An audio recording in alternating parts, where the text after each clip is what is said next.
Hi guys! Welcome back to my vlog, and for today's video, ating puntahan ang sikat na tourist spot diri sa Cebu City, ang Tops of Cebu or Circle. Basta ganon. So, ang atong itinerary karon, hapon ta ni Ari kay ang recommended jud diri is gabi kay makita nimo ang buong city lights ng Cebu City.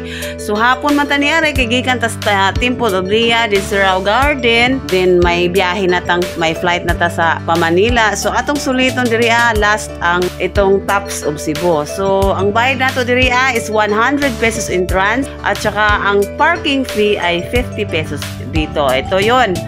So ito yung parking area sa baba, separate siya. Ayan, kita nyo yan. Ang ganda, no?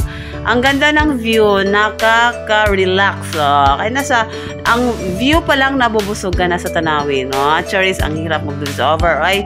So nag-rent mo yung car mo ng anime, naka-side trip mo diri, So kung pwede kayo, mag-commute mo, naa dito sa IT Park, every 30 minutes may biyahe. So maganda, maaga kayo doon para kasi may mahabang pila. 200 pesos mag-bus. So muna ni ang Tops of Cebu. Muna siya ang main gate. Main gate. So bago yan, tatakan ka diha nila at girl. Yan, kita niyo may tatak na ako sa kamay. At ito ang bubungad sa iyo para mga iglo. Tapos mga restaurant, pwede kayo kakain dito, dinner, breakfast, lunch kasi 24/7 open ito. Pwede ka mag-coffee diri, mag-ice cream na diri tanan guys, pili ka lang. Tapos dumating kami dito mga 3. So mga past 3 PM ang video na ito. So, 'di ba? Hindi na kami nakaantay ng gabi or city lights dahil pupunta kami sa transient namin at ay galing Travel Buddy, hi! Nandito tayo sa Tops Cebu City! Yeah. So, mauni siya ang view. Nice. Diba? Mapulaan dyan mo sa akong dagway. Kaya dyan ipakita. Kaya ako yung view. Akong vlog, charis. So, yan si KLC. Yan ang view niya, guys. Aesthetic, no? Napoy lingkuranan na, guys. May nag-date, guys.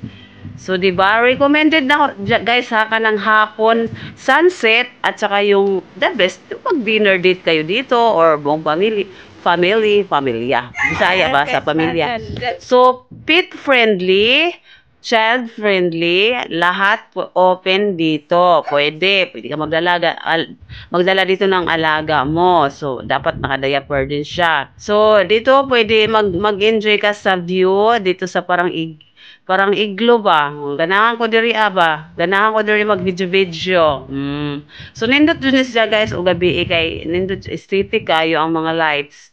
So sa man limit raman ang atong oras nga maghuwat pa ta diri gabi So mo ni mga restaurant may may mga Thailand, mga sagunsa na ay coffee shop, napilit siya diri guys. So tamang lang tayo window shopping diri para lang makasuroy ba di ta ignorante diri na pita. So mo ni ang pinaka aesthetic nga view guys kita niyo sa reels ko ito nindot kadyo diya si Kelsen nagdagandagan. So mo ni siya hanggang 5th floor. Tapos ang pinaka top view niya nindot siya pero close pa siya guys. Ayan, may mga banderitas. Hindi pa siya pwedeng makitan.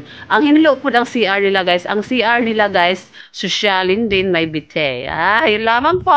Thank you for watching. Amping kanunay. Bye.